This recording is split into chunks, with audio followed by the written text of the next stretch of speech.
Today I'm going to talk about Erwin Schrödinger's book on the idiotic conundrum. This book, my view of the world, which was published in 1964. So, there is a quote here that I like. That is, to sum up the whole question. What is it that has called you so suddenly out of nothingness to enjoy for a brief while a spectacle which remains quite indifferent to you? What has brought you here, your consciousness, as opposed to somebody else's? That is the conundrum. And I am not going to recommend Schrödinger's answer because that's just dogmatic Hinduism, but he certainly does ask the question, at least. Not a lot of people ask that question. And even fewer truly wonder about it, because it seems that when they ask it, they just fall into this dogmatic view from a religion, which Schrödinger does with Hinduism. He just uncritically accepts that. I mean, where is your skepticism, man? Why can't we be a little bit skeptical about this? Why is there such a clear answer to so many people to this question, if they think there is a question at all? And now I'm gonna spoil the whole book. So if you want to read the book instead, don't listen to me, because now I'm gonna say it. What Schrödinger says is that there is only one consciousness in existence, in reality, and that's this universal consciousness that is everybody. And here's another quote which actually indicates that he understands the question, but not in this sense that you are a part, a piece of an eternal infinite being, an aspect or modification of it, as in Spinoza's pantheism. For we should then have the same baffling question. Which part, which aspect are you? What objectively differentiates it from the others? Yes, that's the question. That is what is so baffling, right? But it goes away if you just pick this simple solution.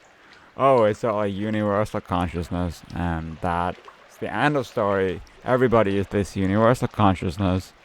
So this consciousness is every part, and so there's no conundrum. It all goes away. We understand everything, and we all figured it all out. But no, I don't accept that uncritically. There is a mystery here. We don't know the answer. You can go with Hinduism and say that, yeah, it's just one. But we have no real reason to believe it's one. We have no metaphysical or logical reason to think so. It doesn't have to be that way. So, the question remains open. We can still wonder about this. And Schrödinger gets some points for writing this book, at least asking the question. It's not just Klampner and myself who asked this question. But no, I don't accept his solution so easily. He doesn't even seem to be curious about different possibilities. Because this is not the only way it can be. there could be a deeper reality that decides which consciousness you are, where there are more possibilities than just belonging to the universal consciousness. Now I'm going to present my own reasons for maybe dismissing the conundrum. They're not the same as Hinduism, but there are maybe a reason why we should consider it solved or irrelevant. So here goes. The conundrum concerns something outside of experience and outside the world. It's not connected to either of those things, because the experience you are having now is fully described or constituted by that experience. If it had been in any way noticeably different, then it wouldn't be the same experience, by definition. So, what we mean by the idiotic conundrum is not a difference in consciousness, and neither is it a difference in the world insofar as physicalism exists, or the physical world exists. That's kind of beside the point. It can exist or not exist.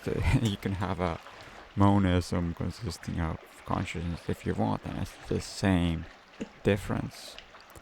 Nothing in the conundrum describes a difference in the world. Nothing in the conundrum describes a difference in consciousness. The supposed difference that we are obsessing over here is neither a part of the world nor consciousness. If you have this dualism, and if you have monism, it's not part of that kind of substance. It is, well, where the hell is it? It's not part of this world, but is it a distinction worth worrying about?